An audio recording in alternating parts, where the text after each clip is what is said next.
Now we get to hook up the rear view camera.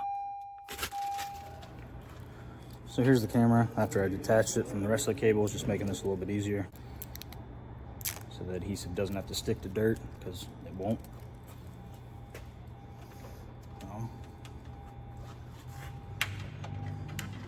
Through that little hole, put it right there. Oh, and this is my reverse light right here. So we need, just like that, exposes all the wiring. Now we got a little bit to work with. So here I'm just plugging in that power cable to the reverse light. So when you put it in reverse, it triggers the camera.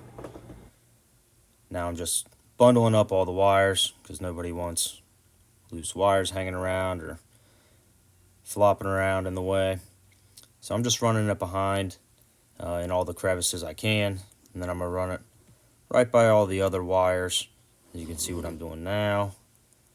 And then I'm actually going to thread the cable through that little car seat clip right there, because that's an opening straight through my trunk. So you can see me pull that wire there. And now I'm just kind of tucking it in between the seat and the trim just to conceal the wires. So this is the cord that from the camera.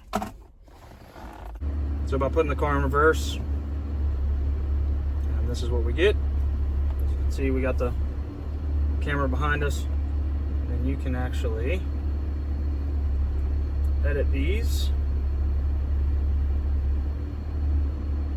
by just dragging the corners.